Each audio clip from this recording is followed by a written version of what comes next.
समय ऐसा नहीं कि मेरे नंबर नहीं आते थे, नंबर आते थे मेरे।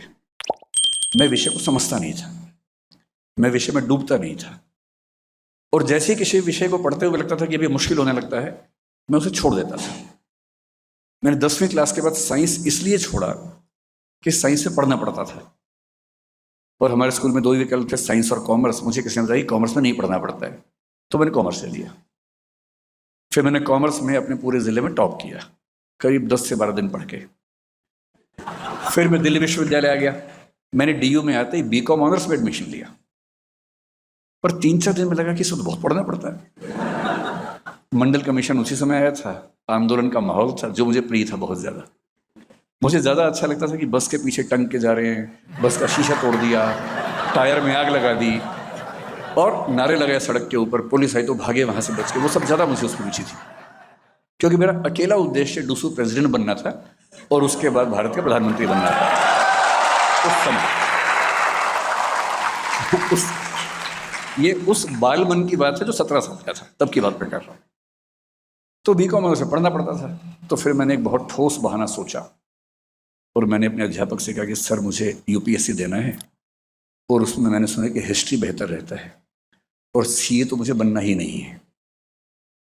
तो बोले अच्छा ऐसा है, तो फिर एक एप्लीकेशन लिखो। मैंने एप्लीकेशन लिखी।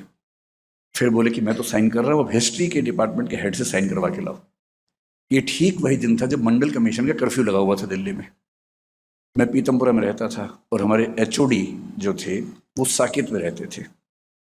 पीतमपुरा से साकेत लगभग 25 किलोमीटर होगा। मैं पैदल गया, बीच बीच में लिफ्ट, कहीं को ट्रक मिल गया, ट्रक में घुस गए, बस मिली। बस तो खैर नहीं चल रही थी उस समय। पूरी दिल्ली का माहौल बड़ा अजीब था, हर जगह आग धुआं ये सब था। उनके घर पहुंच के साइन करवाए। बोले कितना सीरियस बच्चा मैंने पहली बार देखा है। तो मैंने भी इस बात को उनको काटा नहीं, मैंने कहा हाँ आप ठीक कह रहे हैं, आपने ठीक ही देखा है। और फिर गया, हिस्ट्री ऑनर्स लिया, सिर्फ इसलिए कि हिस्ट्री में पढ़ना नहीं पड़ेगा। शंकर जी से मेरी बात चल रही थी। शंकर जी और मैं एक ही बैच के हैं, 90 से 93। ये भी हिस्ट्री के विद्यार्थी थे, मैं भी हिस्ट्री का था। मिले आज हम पहली बार है जीवन में, लेकिन हम एक ही बैच के लोग हैं। फिर मैंने पहले साल में काफ़ी पढ़ाई करके 44% अंक अर्जित किए, जो मेरे पूरे करियर का सबसे खराब स्कोर है। फिर सेकंड साल में बहुत कोशिश करके संभाला, तो मैं किसी तरह से 51 तक पहुंचा।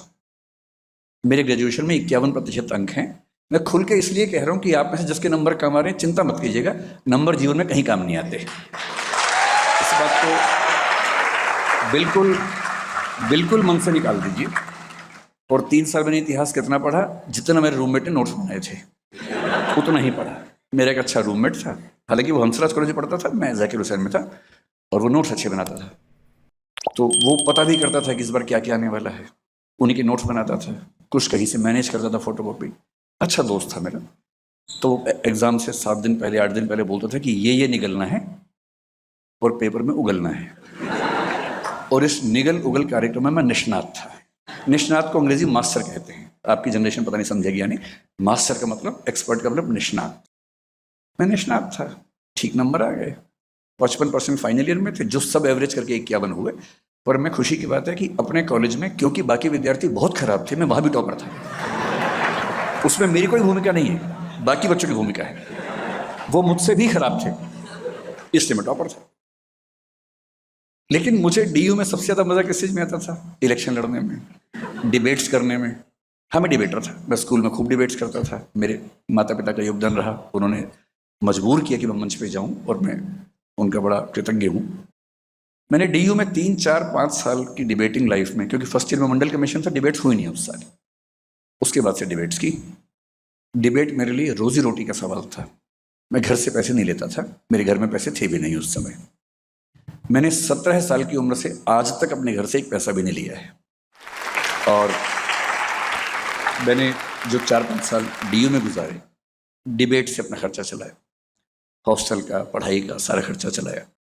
ये मंच भी मुझे याद है कि मैंने यहाँ भी डिबेट जीती हुई है, इसी मंच पर जीती हुई है। और डीयू में लगभग हर कॉलेज में एक आध डिबेट मैंने जीती होगी, क्योंकि उसकी संख्या कुल मिला के 300-400 से कम नहीं थी 4-5 साल के डिबेटिंग करियर में।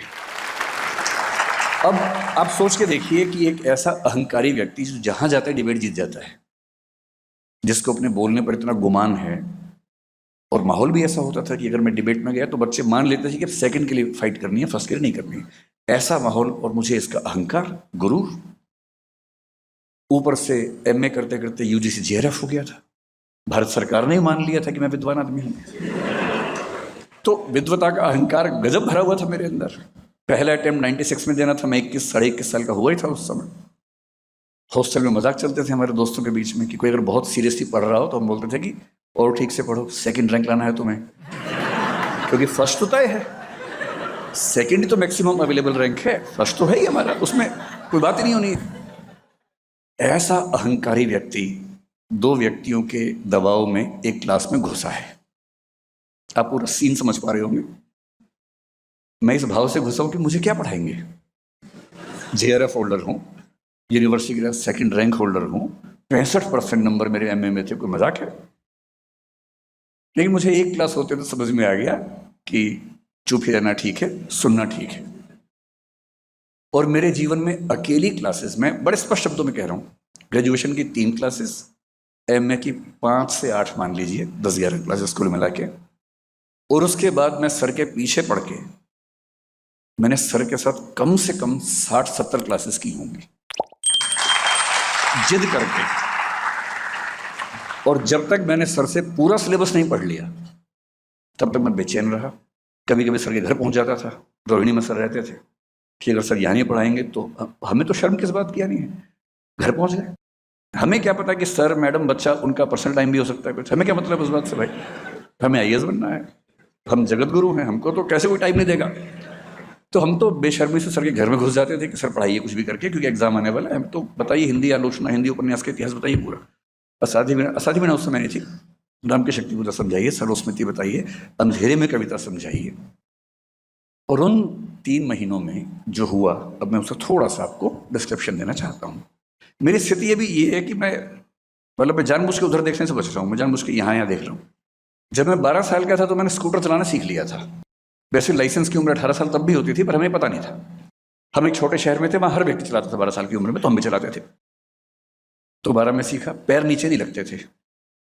तो जब घर पहुंचते थे हम पहले हॉर्न बजाते थे, कोई बाहर आके रोकता था स्कूटर को कि उतर जाए उससे। हम ब्रेक लगाते थे, बड़े भाई रोक लेते थे कि चलो उतर जाओ स्कूटर से। हम वैसे चलाते थे स्कूटर 12 की उम्र में।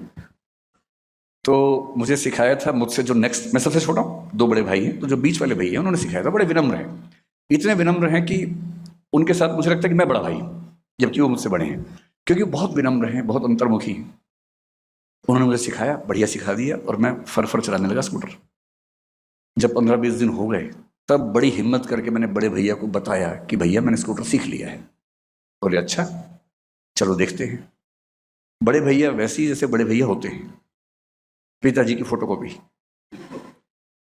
तो वो पीछे बैठ के बोले चलाओ। अब 15 दिन का मेरा अभ्यास ठीक ठाक था स्कूटर का, और मैं छोटी गलियों में ऊपर नीचे ऐसे ऐसे करके सब चला चुका था, वीडियो गेम जैसा। अब मैंने स्टार्ट किया, क्लच, आज की जनरेशन पता नहीं क्लच गियर समझती होगी या नहीं, क्योंकि आजकल तो वो जॉब समझते हो तो बटन दबाया और झूम के चल पड़ा।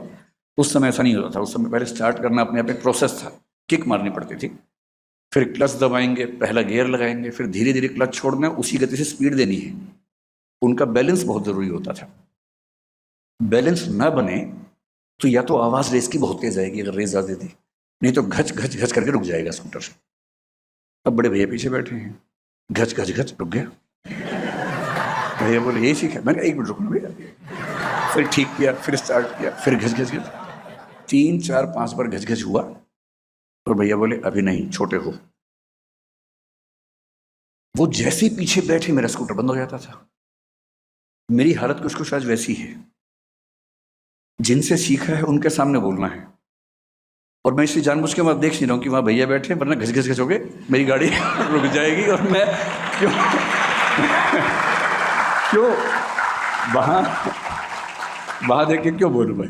तो मैं तो इस भाव से देख रहा हूँ कि जैसे शुतुरमुर्गी मुद्रा कहते हैं, कि जैसे बिल्ली और कबूतर के बारे में कहते हैं, जब कबूतर बिल्ली को देखते हैं, कबूतर अपनी आंख बंद कर लेता है और कहता है बिल्ली नहीं है। तो कुछ कुछ मैं उसी मुद्रा में आज हूँ।